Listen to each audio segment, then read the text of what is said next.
Hi, Cory, Geiger, Neil, Rudel. This is our first PSU presser video of the season. It's Media Day here at Beaver Stadium, and this is an exciting time, Neil, because there's always new hope at the beginning of a year. This should be a pretty good Penn State football team. The schedule's favorable, and all these guys are very optimistic. Yeah, the chip on your shoulder seems to be a recurring theme. James Franklin wasn't recruited at a high level. He said he had a chip on his shoulder, from the time he was born.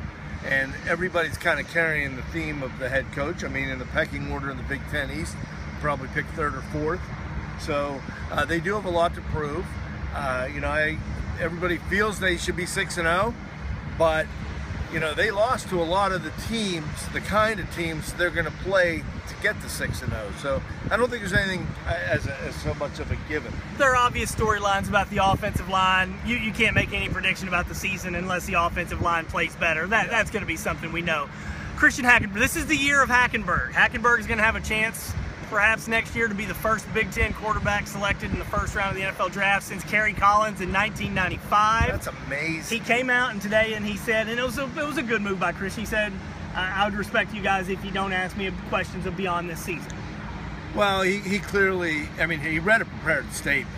It doesn't look like he's going to be enjoying that part of the process at all this year.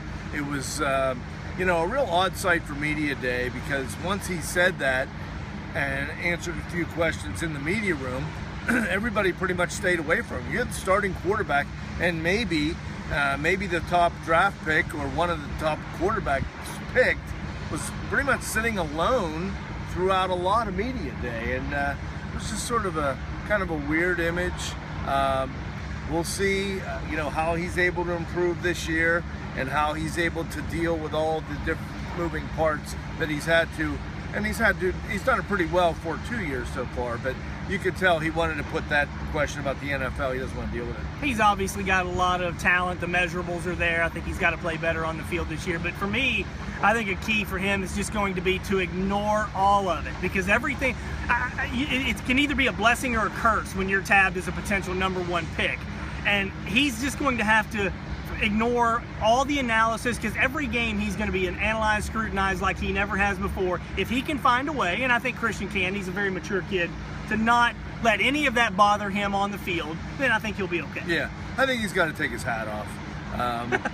He's got his hat almost pulled down over his eyes.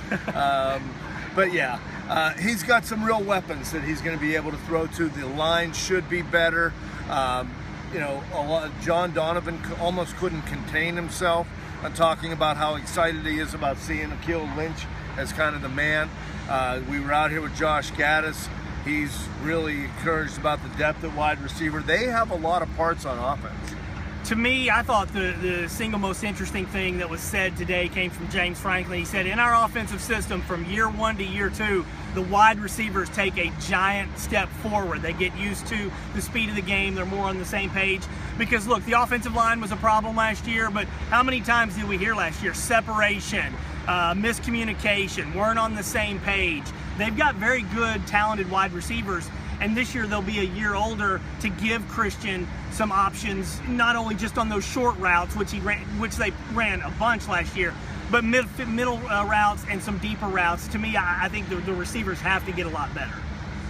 Yeah, they do, but they were really young. When you look at the pool of talent you're talking about, Deshaun Hamilton had a great year, and he was injured late in the year.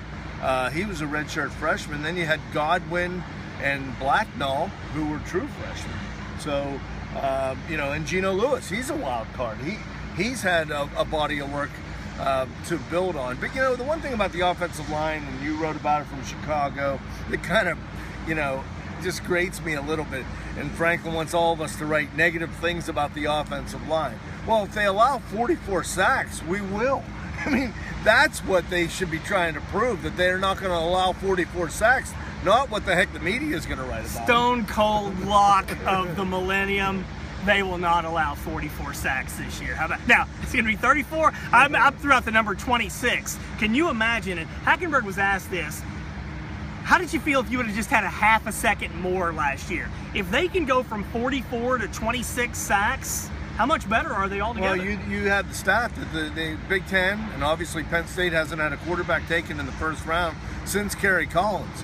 Well, I mean, I watched Cory Collins play in the offensive line, and he could pretty much stand back on a ladder and not be touched. I think he was sacked less than a half a dozen times all year.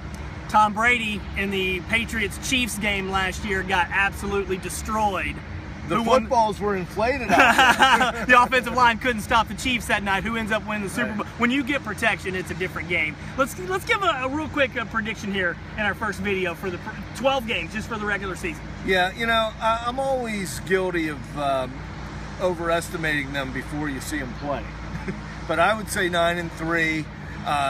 Assuming they get off to a real strong start, 5-1, 6-0. The schedule does get a lot different. I think two of the real key games are at Maryland, at Raven Stadium, and also at Northwestern. Those are the types of swing games because I don't expect them to win at Ohio State or Michigan State. I predicted on January 3rd that they were going to win 10 games this year. I guarantee you I was the first person. You're more optimistic than me. But I got nine in the regular season. I'm going to give them one in the bowl game. You're changing it. No, 10-3 with the bowl game. I think they'll go 6-0. You told me the regular season. No, I said 10 with the bowl game. So right. I think that the offense will be much improved. It has to be. And that defense, we didn't even talk about Bob Shoop. I think that defense was spectacular last year. If they're anywhere near as good this year, this could be a double-digit win season. And I'm not sure they're going to be. I mean, they may not be. A lot of the questions, particularly at special teams. Well, they were second in the country in defense last year. How much better can they be? Right. But they have a lot of losses. Hull was a great player, and you know, hey, Sam Ficken won a lot of situations for them. All right, for Neil Rudel, I'm Cory Geiger. We'll have our videos Thank here. you, J.D. Cavrich and Pat Wax. That's right, good stuff. We'll have our videos every week at OutTuneAmir.com.